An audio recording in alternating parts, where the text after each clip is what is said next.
We watched? Nobody. I think it's insane how good this movie is, because it really had two fates ahead of it. It could be a dad movie, or like a crappy John Wick ripoff. Even the poster is like a John Wick 2 poster. So, when I watched it, I was sure it wouldn't be that good. I'm really stunned because, overall, this movie's really fantastic. Hardcore Henry is now 10 years old. I'm not gonna try. Ilya Naishuller, I'm excited to see if he does something different. I am a little apprehensive that Nobody 2 isn't going to be directed by him, but we'll see. Odenkirk's had a pretty good eye for picking projects in the last 10, 15, so it'll probably be no big deal. This movie starts out great, ends pretty great. Obviously it got some different edits throughout the project, but the biggest weakness John Wick, the first one, has is it feels like it runs out of money in that last, 15 to 20, where he just fist fights the old Russian mobster. But this one really, nobody doesn't have that problem. It has a big finale, which is more traditional, but it even manages to have a little mini showdown. There's actually a couple little face-offs between Odenkirk's character and the Russian mobster, so you get to have your cake and eat it here. It's funny because this movie's so good, it really puts to shame the, this movie came out in, what is it? Hold on.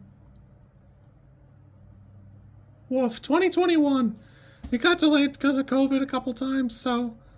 But, I think there have been, 5 Jason Statham movies that are just dad movies that have come out. I mean, The Beekeeper, the one I watched the other day, The Working Man.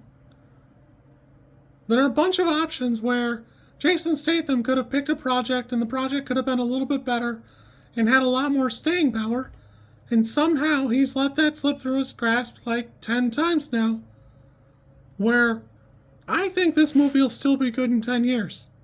Hopefully this sequel is really good tomorrow. Could go either way. But great odds that it's super good and this is good and, we keep going.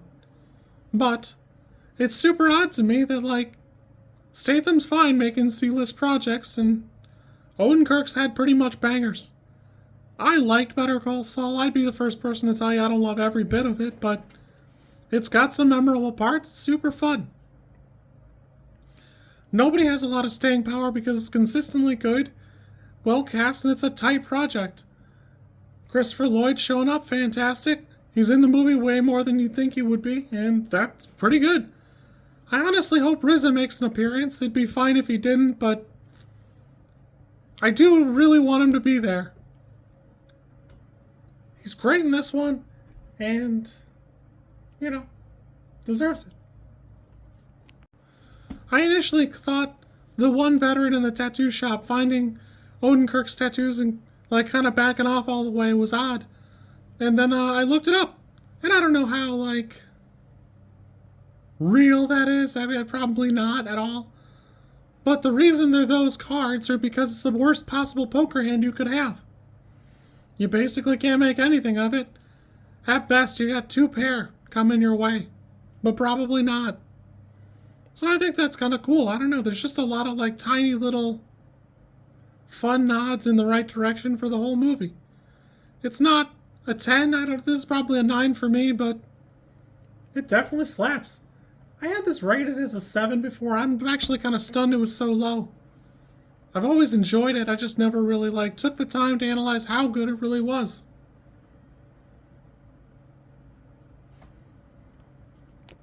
Not to pass over it, but Derek Kolstad is the writer, and he's been pretty heavily involved in John Wick, so there's clearly evidence here that he doesn't have to just do John Wick projects. It probably would have cost him nothing to make this a John Wick spoof or a spin-off and been just fine. I don't know how the Continental shook out, I didn't watch it, but I enjoyed Ballerina, so there's clear evidence that you could do pretty well just doing that. And while this does lean heavily into some of the almost parody and tailcode parts of that, this is more consistently good than the first one, I think. I have a good time. I have a good time every time I watch this movie. It should have just been a dad movie, and it's way better than that. It's way more than that. 9 out of 10. Absolutely watch it. I'm excited for the sequel. You kids be good. By the time this airs, I should have basically already seen it, so hopefully, onward and upward. You kids be good. We're still repping the Crushers gear. GG. If you like this content, I'm supposed to ask you to like, comment, and subscribe. I think like is here, and comment is probably down there, and subscribe over there somewhere too. I think. I don't know how many times this like snippet is gonna make it into a video. Everybody says you should do it this way, and I always thought it was just like an annoying thing other YouTubers did. And as you know, I am bad at editing, so. If you like it, great, I'm happy for you. If you don't like it, I'm sorry.